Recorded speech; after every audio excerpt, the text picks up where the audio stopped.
저 이준석은 이재명을 비롯한 위선 세력과의 싸움에서 항상 맨 앞에 서왔습니다. 그들이 저를 두려워하고 이준석 죽이기에 혈안이 된 이유가 바로 거기에 있습니다. 이 싸움은 제가 앞장서고 있지만 결국 국민 여러분과 함께 이겨내야 할 싸움입니다. 닭의 목을 비틀어도 새벽은 온다. 그리고 노무현 대통령께서 사랑하셨던 상록수 가사처럼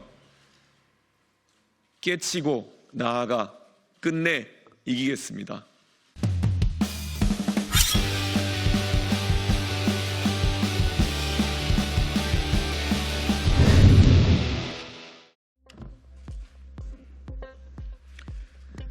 민주당과 그 2중대, 3중대, 4중대 격에 해당하는 정당들이 저를 국회의원직에서 제명시키겠다고 합니다.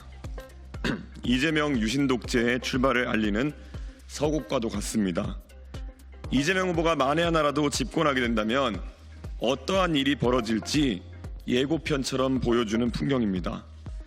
1976년 3.1 민주구국선언 재판에서 시민들은 입에 십자 모양으로 검은 테이프를 붙이고 항의했습니다. 우리가 역사책에서 사진으로 하나 봤던 그런 풍경을 오늘 현실에서 겪게 될 줄은 차마 꿈에도 몰랐습니다. 대한민국 역사를 50년 전으로 후퇴시키는 반민주 폭거입니다.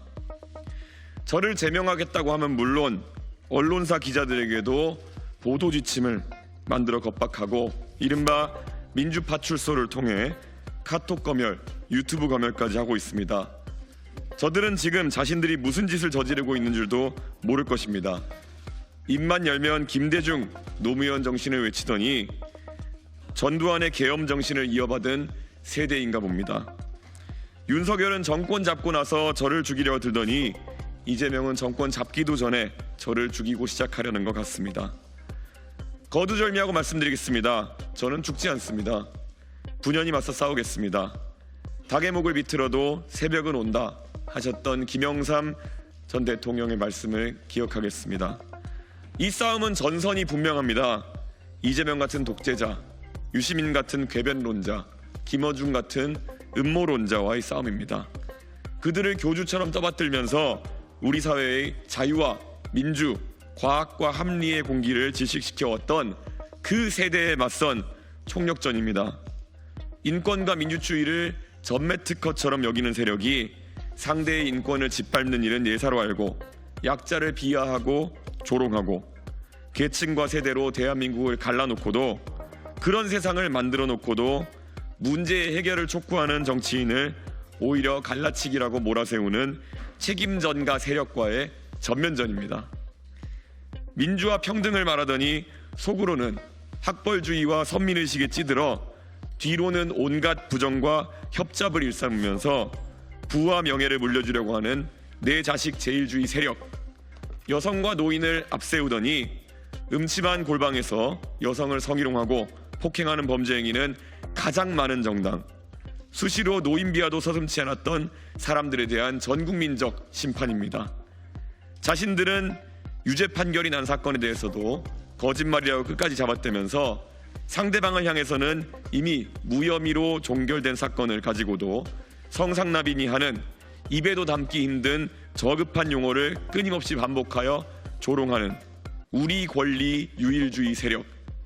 자신들은 그 어떤 부적절한 발언을 해도 표현의 자유라고 우기면서 자유의 수호자처럼 행세하더니 젊은 세대가 아주 작은 실수라도 하면 싸가지 없다, 경우를 모른다, 기어오른다 라고 집단 린치를 가하는 우리 세대 패권주의 세력. 이러한 위선의 역사에 종지부를 찍어야 합니다. 이제 그들이야말로 정치권을 떠나고 젊은 세대가 나라를 이끌 수 있도록 이번 선거에서 심판해야 합니다. 선거 결과를 통해 그들이 부끄러움을 알 수 있게 해야 합니다.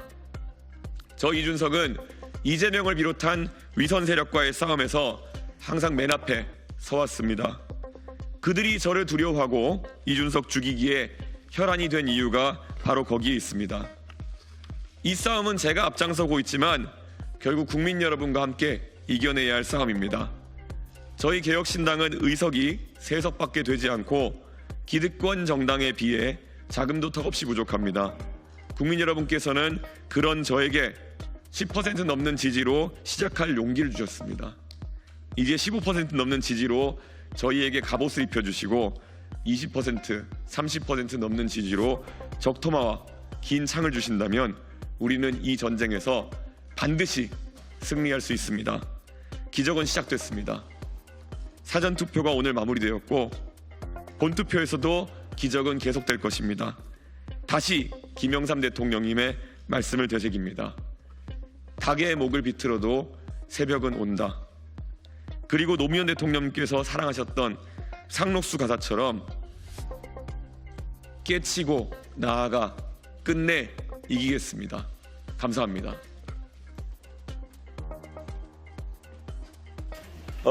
저는 오늘 사실 상당히 황당한 상황을 접했습니다. 결국 대한민국에서 어떤 형식의 문제가 있었든 내용이 확인된 사안에 대해 가지고 국회의원 제명을 시도하려고 한다는 것은 저는 이해하기 어려운 소위 민주란 이름을 달고 있는 세력의 폭거이다라는 생각을 합니다. 그래서 그에 대해서 저와 우리 당원들 그리고 지지자들이 끝까지 싸워나갈 것을 저희는 결의하겠습니다. 예. 예? 제명안에 대해서는 맞고 살 수가 없습니다. 예. 예. 네. 네, 안녕하세요. 여성신문 신단의 기자라고 합니다. 오늘 당원들이 볼 수 있는 뉴스레터에서 사과의 말씀을 전하셨는데요.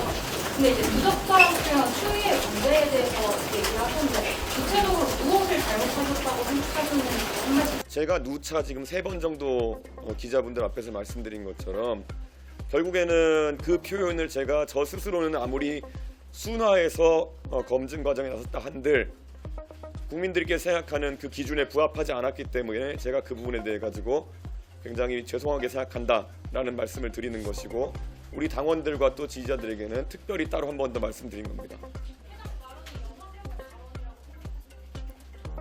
어떤 발언을 말씀하시는 거죠? 후보님께서 토론장에서 말씀하셨던, 직접 인용하셨던 발언이 여성 폭력을 재현했다, 성폭력을 재현했다는 비판이 있습니다.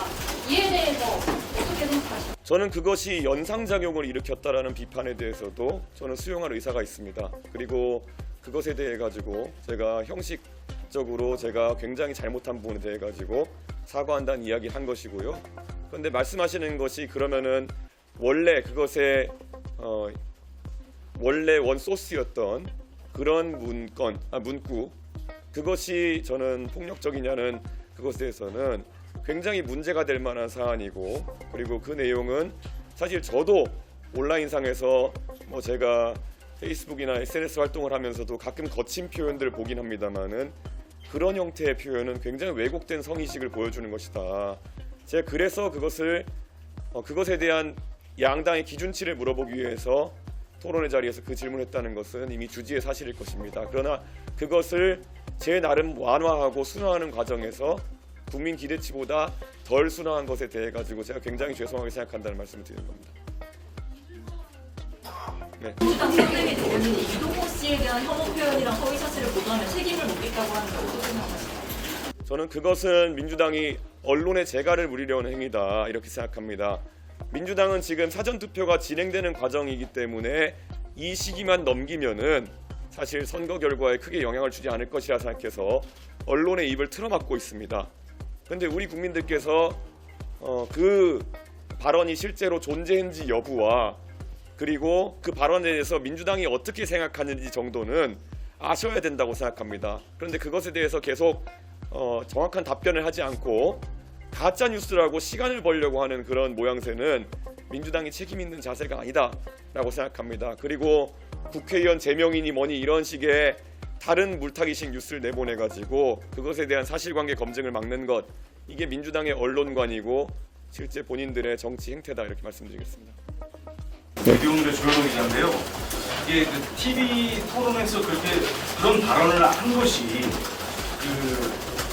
사실관계 어떻게 됐든 일종의 이런 여성 혐오 발언을 직접적으로 그런 자리에서 드러내가지고 일종의 이제 이런 갈라치기 정치를 하기 위한 또 그런 갈라치기 전략의 일환으로 했다는 것 때문에 사실은 저는 그거는 부인합니다. 그렇게 해서 뭐 누가 표를 그런 어떤 자극적인 표현이라는 잣대를 세워가지고 얘기할 것 같으면은 거기에서 예를 들어 제가 사실관계를 전달하기 위해서 순화해서 전달하는 의도는 있을지 모르겠지만은 거기서 제가 누구를 그렇게 도발해가지고 얻을 표가 어디 있습니까? 그게 논리적으로 어떻게 갈라치기로 표를 얻으려고 했다는 것인지 이해가 가지 않습니다. 혹시 부연하실 수 있는지.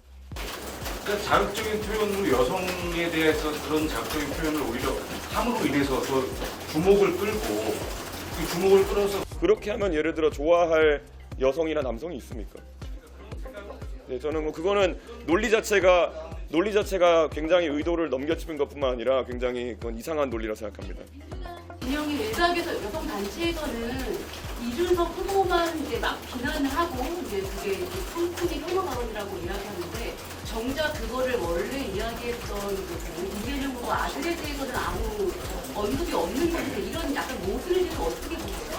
저는 그래서 대한민국의 그 위선적인 위선의 고리, 위선의 카르텔도 저희가 싸워야 될 대상이다 이렇게 생각합니다.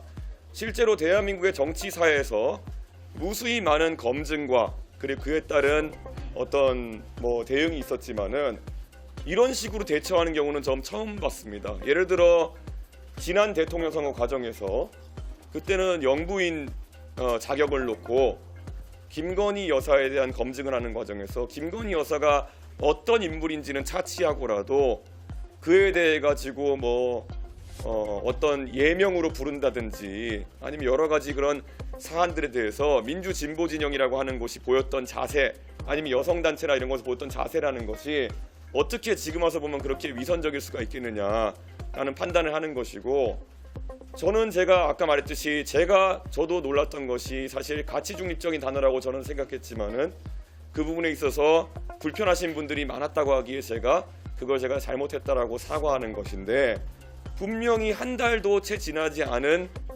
다른 정당의 경선에서는 비속어로 사실 그런 내용들이 거론되었던 바가 있는 겁니다. 제가 사실 지금 저와 경쟁하는 후보님의 말씀이라서 옮기진 않겠지만은 여성에 대한 굉장히 성적인 비하를 하는 그런 전통 소설에 대한 그런 이야기를 하는 것들이 노정되었는데 어느 누구도 이런 프레임으로 그것을 바라보지 않았습니다. 그때 그 검증을 하겠다 나섰던 분은 저처럼 완화를 하려고 했던 것도 아니고 원문 그대로 읽었는데도 불구하고 그때는 그런 비슷한 지적이 없다가 지금 대선 국면에서 사실 저는 순화해가지고 사실 원래 발언을 보신 분이라면 경악하실 것입니다. 어떻게 그런 상상을 할 수 있는지 자체를 저는 놀라서 제가 검증을 한 것인데 사실 그거는 굉장히 이율배반적이다 이런 생각이 좀 듭니다. 예. 방금 이재명 후보가 입장을 밝혔는데요. 뭐 자녀를 잘못 키운 자신의 잘못이다 이렇게 하면서도 댓글에 대해서 왜곡해서 마치 성적인 표현인 것처럼 조작해서 했다. 이렇게 허위사실 공표한 행위에 대해서 사과를 약간 요구했거든요. 아니 그 발언 실제 약식기소 공소장에서 확인된 발언이 성적인 표현이 아니라고 만약에 이재명 후보가 주장하시는 것이라면은 이건 또다시 사과를 하기를 거부하고 그냥 제 생각에는 시간을 끌려는 발언 아니냐. 예전에 도박 관련한 논란이 터졌을 때도 이재명 후보는 본인의 그 자제분이 한 1,000만 원 정도 미만으로 잃은 것 같다는 취지로 굉장히 축소해서 그에 대해 가지고 국민들에게 해명한 바가 있습니다. 그런데 과연 이번에 확인된 그 발언이 성적인 발언이 아니라고 한다면 저는 그거는 국민들을 우롱하는 행위다. 저는 그렇게 생각하고 있습니다. 후보님께서 이제 이재명 국제위원장 거론하셨는데 그게 이제 국민의힘과 좀 같은 입장에서 있어서 끝까지 이제 국민의힘과 함께하지 않겠다는 거는 여전하신 건가요? 예, 뭐 제가 국민의힘과 제가 독도는 우리 땅이라는데 생각이 일치한다고 해가지고 저희가 뭐 정치를 함께하겠다는 건 아닌 것처럼 이 사안에 명징한 이재명 후보와 민주당의 반민주성을 비판하는 것에는 상식인이라면은 전부 다 비슷한 생각일 것이다. 이렇게 말씀드리겠습니다. 죄송한데 불편한 질문일 수 있지만 이제 민주당의 경우는 성상납을 받지 않았다라는 걸 허위사실을 이제 김표적인 이제 하시는 분이 정발하는 경우인데요. 성상납 받지 않는 게 맞는 거예요. 이미 그것은 자꾸 민주당에서 공소시효가 도과되어 가지고 검찰이 판단을 하지 않았다 이런 식으로 얘기하는데요. 그 건에 대한 무고 혐의로 누군가 절 고소한 건으로 인해 가지고 공소시효와 관계없이 그때 그 건을 다뤄가지고 다 나온 사안이고 공식적인 발표로 다 끝난 사안입니다. 그렇기 때문에 그것을 자꾸 물건으로 지는 것은 결국엔 선거에 영향을 미치는 행위로밖에 볼 수가 없다 이렇게 생각합니다. 어제까지는 이제 토론의 발언 지지율에 큰 영향이 없을 거라고 하시는 분들도 비슷한 입장이신가요? 저는 뭐 지금 여론조사 기관에서 사실 많은 비공표 조사들을 하고 있겠지만은 뭐 저는 거기에 대한 저희의 조사도 있지만은 지금 뭐 공표를 할 수 없기 때문에 제가 언급을 하지 않겠습니다. 하지만 지금 국면에서 사실 유권자들은 어느 정도 이재명 후보의 그런 팔이 안으로 굽는 형태의 또는 시간만 보내면은 이런 자신의 친족의 굉장히 부적절한 발언에 대한 부분을 뭉개고 갈 수 있을 것이라는 행태에 대해서 분노하고 있다고 생각합니다. 그 발언을 하려고 했던 것을 사전에 논의해가지고 사전에 준비해서 했다고 말씀하셨었는데요. 그게 그 전략이 잘못됐다고 인정을 하시는 겁니까? 전략이라고까지 얘기하고 싶지 않습니다. 사실 그때 보면은 외교안보 질문을 하고 마지막에 한 몇 초 정도 남은 상황에서 그때 이제 그 부분에 대해 질문하게 된 것이고 다 아시겠지만 제가 권영국 후보에게 그 전날 그 전 토론에서 뭐 여성 뭐 갈라치기 혐오니 이런 비슷한 지적을 받아서 제가 한 가지 사례만 들어달라 했는데 그때 사례 들지 못하셔가지고 반대로 이런 류의 발언에 대해 가지고 민주노동당은 어떤 기준을 갖고 있느냐고 물어본 것이 저의 전략이라면 전략이었던 것이고요. 사실 굉장히 부적절한 발언이기 때문에 이 부적절한 발언에 대해서 권영기 후보가 저는 명쾌하게 판단을 내려주실 거라는 생각으로 질문한 것이지 뭐 거기에 대해서 뭐 다른 의도는 없었습니다. 예, 감사합니다. 감사합니다. 아니, 그만할게요. 네. 시청한 네, 국민과 감사합니다. 여성들에 대한 네. 사과도 다 포함되어 있는 네, 거죠. 감사합니다.